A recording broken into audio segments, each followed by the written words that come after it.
No. I don't need love, I'm the GOAT. I just hit the beat and float. And I'm selling out arenas, but you putting on a show. Shout out Go Hoops. Right now, you're the leader of this team. How important was it for you guys to set the tone early? All right, we'll do it again. The shot. Draymond Green said he was going to play the game of his life, and I think he did. 11 points, 12 rebounds, 19 assists. He was influential. Down the road, non-regular season. 25. Giannis 38 points, Middleton with 31, 34 for Zion. Bucks make it 4 straight wins. They're now 20-13, remaining a game and a half behind the Nets, 2 behind the Sixers. New Orleans drops to no pinstripe rocket. Yeah. Clyde Drexler, King Olajuwon jerseys back. There's a center in downtown LA. LeBron James reuniting with longtime friend Carmelo Anthony. 36th time they faced one another. A couple of all-stars going at it right here. Two-way players. And right there, you see him smile. There's great mutual respect between these two guys right here. And you can see it's all. Bird, there must be something to that red clay in South Carolina. Because Ja Morant, explosive. I mean, he's a little guy, 6'2", 6'3", and his former teammate. Tonight, and they're coming home to face Brooklyn on Thursday.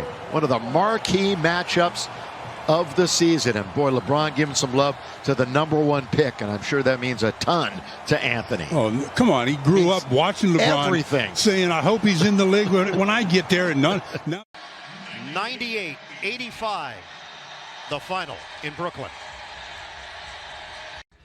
Kyrie Irving, remember last game, he wanted that jersey exchange with Bam Adebayo. It's going to happen. And he's got something for Bam. They have a relationship going back to... About Kyrie Irving with his chemistry. And Steve Nash telling us he's in a great place right now. And there he is with his former Celtic teammates, Jaylen Brown, Daniel Tice. You know, by the look of it, hey, he's still pretty cool with his guys there, Tatum included. And I'll say this about Kyrie. And there, How about that? paying homage to one of his heroes. Lou Williams, by the way, around the league has tremendous respect. He's going to get an email. Steph Curry, 27 points, but just 2 of 9 from 3. And Brooklyn not only with another offensive performance that can scare opponents, but defensively did some good things for the second straight game.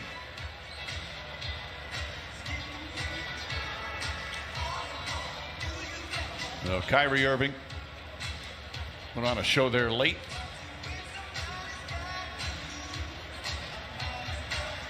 Smiles and laughs here at the Chase Center. Luka Doncic. He's obviously he plays at his own pace, and I mean, there are some similarities. He never lets anyone speeds him up, and he gets what he wants. And that's rare for a guy, at a young age. I think he's 21 years old, to be able to dictate the game and control the game like he does. So obviously, we all know he has a very, very bright future, and the Mavs got a special one. Hey, listen, come here. I told you, if you're open anyone for him, hit you. You can catch that ball right there and make a play. I didn't see it. But you didn't see it. That's my point. Always see the ball. All right. Because I got you in open space against Marc Gasol. I like that. You see me? Come on. I like that. I think that's you. I felt that he was aggressive all night long. And he had his 12 assists, but they were spread out. They weren't just to Steph. The first game I played against Cole. The very first time I played against him. The first time I ever actually playing against him. You remember, damn, I'm on a court with Kobe, I was just in awe. Yeah, I'm not sure if I could even do it any justice, really. It's a guy who I would tape on my wall when I lived in Spring Hill in apartment 602. To be able to share the floor with him was like for any kid that has aspirations or has inspiring moments, from someone is just like a sense of awe. I remember most just watching somebody that I literally grew up watching on YouTube. And I remember just watching him, you know, just like, I'm really about to line up against Kobe. I remember lining up the jump ball against Andrew Bynum and looking over and seeing, you know, Kobe. And that's when it was surreal for me. That's when I realized I was really a part of the NBA. I think the thing that stood out most to me about playing Kobe that first time was his pregame warm-up. Why is he working out at 4 o'clock and it's a 7:30 game? By the time I finished watching his workout, I had like missed my lift, my treatment time. You know, as a young guy, you get the early slots, and once you miss it, it's over. I had missed everything. And I think for me personally, that was just a moment like in my life where it was like, yo, like I'm sitting here watching Kobe. Nothing else really mattered to me at that point. What were you trying to do out on the court that night? For me, not to get, 50 dropped on me. My rookie year, we played against them in the playoffs. And I was just trying my best. I was just talking smack. I was just in his ear. He wasn't fazed by it. At the Forum, my rookie year, we played against him, and I got switched on to him in an ISO situation. I'm, scrawny, 170-pound rookie coming in, and the look he gave me was so damn disrespectful. It was crazy. He hissed like an actual snake. Whenever he wanted the ball, he would make a hissing sound. And it threw me all the way off. Like, I didn't know that was a thing. He was just testing me. Like, he was just testing to see what I was made of. He was testing to see what type of mentality I had. And he was just testing me to see, who I was as a person and what I stood for. I guess I wanted to gain his respect so much at that moment. And he was just stone-faced, straight killer mode the whole game.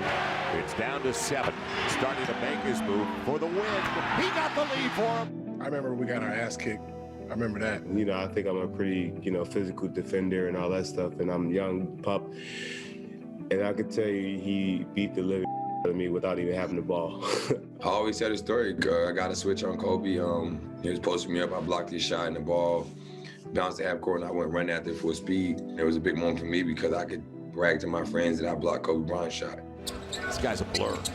Kobe, deep three, got it. He got the ball back and shot a 3, and he said, "The play continues, young fella." He says, John Wall, get this one. The very first time was actually here in LA. It was my assignment to guard Kobe. Obviously having B. Shaw as an assistant. And B. Shaw's like jawing at him, egging him on, getting him riled up, talking mess from the bench. Here I am in the middle while all of this is going on. I was guarding him, and he got into his back down, his patent pump fake, and I went flying for it. A young guy trying to go block his shot, I went flying for it.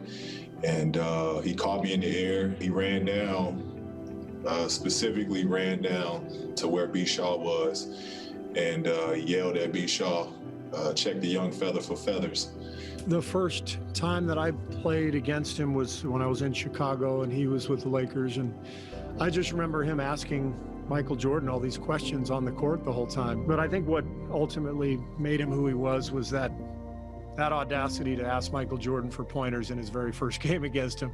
Think about most 18-year-olds, they'd be scared to death to go against Michael. And he was just inquisitive. It's pretty remarkable.